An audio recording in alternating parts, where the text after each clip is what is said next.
Assalamualaikum warahmatullahi wabarakatuh. Gimana kabarnya? Sehat semua ya? Alhamdulillah, kelas 9 ini harus tetap semangat dan harus lebih semangat. Kali ini bertemu lagi dengan saya pada mata pelajaran fikih. Sebelum saya menjelaskan materi fikih, marilah kita bersama-sama membaca basmalah. Semoga pembelajaran kali ini dapat berjalan dengan lancar. Bismillahirrahmanirrahim. Terima kasih. Langsung saja saya akan menyampaikan materi-materi yang akan kita pelajari di semester ganjil. Pada mata pelajaran fikih ini ada 2 bab, namun pada setiap bab memang ada beberapa subbab ya. Yang bab pertama itu menjelaskan tentang penyembelihan, kemudian ada ibadah kurban dan akikah. Kemudian pada bab yang kedua ada jual beli, qirad dan riba. Untuk materi fikih itu cenderung lebih banyak ya, jadi kalian harus sering membaca. Dan untuk kelas 9 ini kan sudah ada modul, jadi jangan hanya dipegang, harus selalu dibaca. Untuk bab pertama, saya akan menjelaskan tentang penyembelihan. Pengertian dari penyembelihan, ya, karena kalian sudah punya modulnya, jadi bisa dilihat di halaman 6. Untuk penyembelihan, ya, pengertian secara bahasa diambil dari bahasa Arab yaitu az-zakah, yang artinya wewangian, halal, lezat, manis, dan sempurna. Itu secara bahasa. Kemudian secara istilahnya, penyembelihan adalah memutuskan jalan makan, minum, kemudian nafas ya, dan urat nadi pada leher binatang yang disembelih dengan menggunakan alat yang tajam sesuai dengan ketentuan syariat Islam. Ya, itu bisa digarisbawahi. Jadi diingat-ingat pengertian penyembelihan baik secara bahasa maupun istilah. Memutuskan jalan makan, minum, nafas, dan urat nadi dengan alat-alat yang tajam, sesuai dengan ketentuan syariat Islam. Itu pengertian dari penyembelihan. Kemudian syarat-syarat melakukan penyembelihan apa saja? Syarat-syarat penyembelihan itu ada beberapa poin. Di sini saya ringkas ini ya. Pada syarat yang pertama, syaratnya ada pada binatang yang akan kita sembelih ya, binatang yang akan kita sembelih. Syarat pada binatang. Apa saja syarat-syarat pada binatang yang akan kita sembelih? Binatang yang akan kita sembelih syaratnya harus dalam keadaan hidup. Jadi misalkan ya, ada ayam yang sudah menjadi batang kemudian baru disembelih, itu tidak boleh. Yang kedua, syarat binatang tersebut adalah binatang yang halal. Halal ya, baik zatnya binatang itu sendiri maupun cara memperolehnya. Jadi misalkan kalian menyembelih ayam hasil curian, berarti tidak boleh. Itu syarat pada binatang. Kemudian syarat yang kedua bagi orang yang menyembelih. Ya, tadi pada binatangnya, kemudian pada orangnya. Orang yang menyembelih. Syaratnya apa? Yang pertama adalah Islam atau ahli kitab. Ahli kitab ini di sini bermakna orang Yahudi dan Nasrani.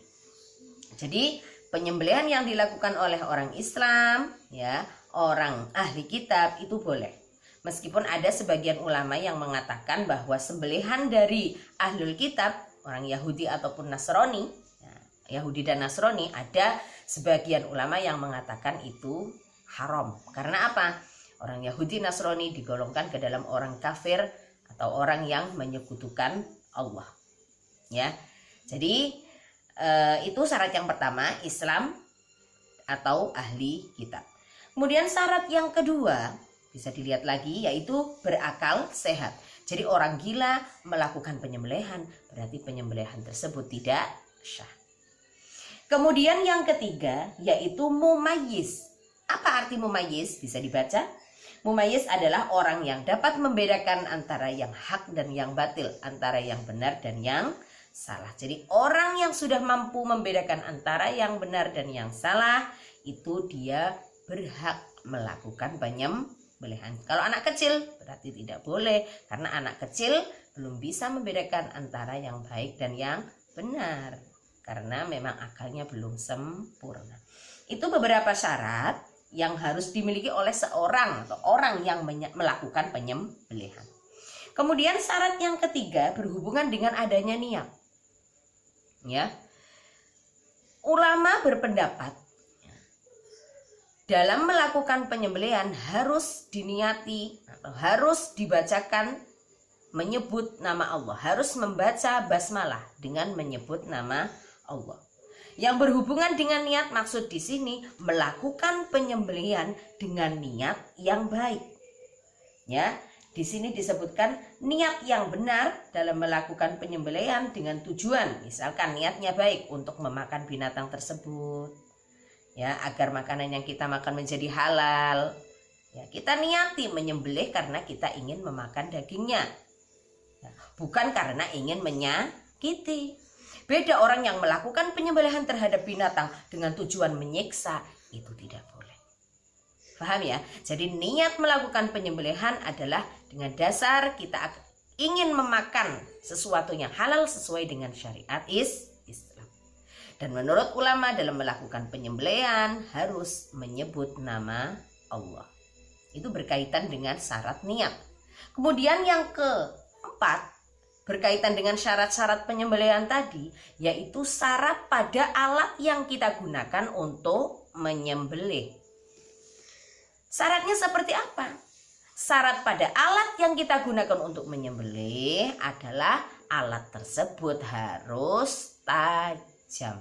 Maka dari itu, mungkin salah satu kalian nanti ada yang menjadi mudin yang dipercaya untuk menyembelih, ketika ada tetangganya yang mau tasyakuran, dipercaya untuk menyembelih, baik itu ayam, kambing ataupun sapi. Ya, kalian dipercaya itu, kalian harus menyiapkan alat khusus yang kita gunakan untuk menyembelih. Tujuannya apa? Ketika alat yang kita gunakan tidak tajam, itu akan menyakiti binatang yang disembelih. Makanya syarat melakukan penyembelihan, alatnya harus menggunakan alat yang tajam. Di situ ada dalil-dalil yang disampaikan baik berupa hadis maupun Al-Quran. Itu bisa dibaca ya, bisa dipelajari dalil-dalilnya berkaitan dengan syarat-syarat tadi yang berhubungan dengan penyembelihan, baik berhubungan dengan binatang itu tersendiri, berhubungan dengan orang yang melakukan penyembelihan, syaratnya apa saja, kemudian berhubungan dengan niat, dan yang terakhir berhubungan dengan alat yang digunakan untuk menyembelih. Ya, itu masuk poin yang kedua, yaitu syarat-syarat melakukan penyembelihan. Kemudian kita lanjutkan lagi pada hal-hal yang terkait dengan adanya penyembelihan di halaman 8, silahkan dilihat. Yang pertama, berbuat ihsan. Jadi kita melakukan penyembelihan karena berbuat kebaikan, bukan untuk menyiksa hewan. Kemudian binatang yang dapat disembelih, ya, lehernya dipotong urat tempat makannya dan yang tidak dapat disembelih lehernya karena liar. Ya, jadi gini loh ya, saya jelaskan dulu binatang.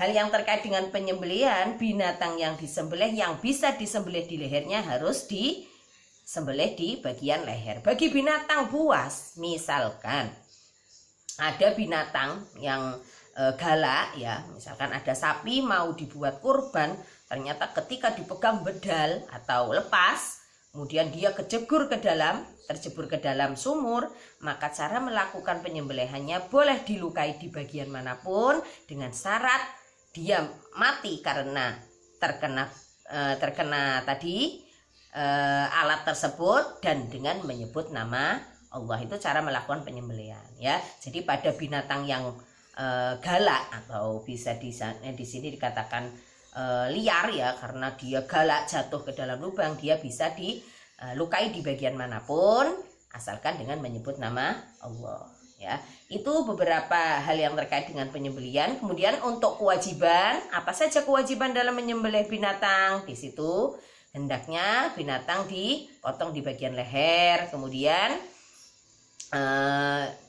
2 buah urat nadi binatang itu kanan dan kiri harus dipotong. Itu bisa dibaca ya kewajibannya.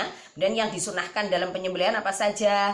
Harus menghadap kiblat, membaca sholawat. Itu yang disunahkan, menggunakan alat yang tajam ya. Kemudian memotong 2 urat nadi kanan dan kiri itu yang disunahkan bisa dibaca. Kemudian hal yang dimakruhkan apa saja dalam penyembelihan, yaitu menyembelih dengan alat yang tumpul, itu makruh. Memukul binatang pada waktu menyembelih itu juga makruh. Memutus lehernya atau menguliti sebelum binatang itu benar-benar mati itu makruh ya. Kemudian untuk selanjutnya ada cara menyembelih ya. Ada 2 macam itu cara melakukan penyembelihan.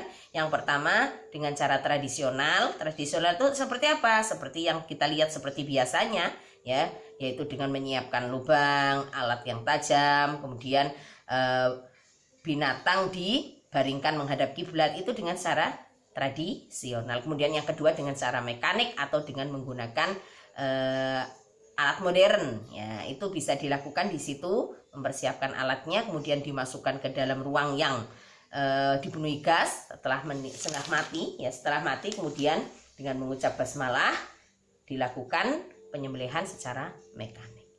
Saya kira itu saja dulu yang bisa saya sampaikan. Dan tugas kalian adalah setiap apa yang saya sampaikan silahkan dipindah atau dirangkum ke buku tulis agar mempermudah kalian dalam mempelajari. Poin-poin yang penting saja ditulis dan dikasih tanggal. Untuk pertemuan selanjutnya juga seperti itu agar mempermudah kalian untuk belajar.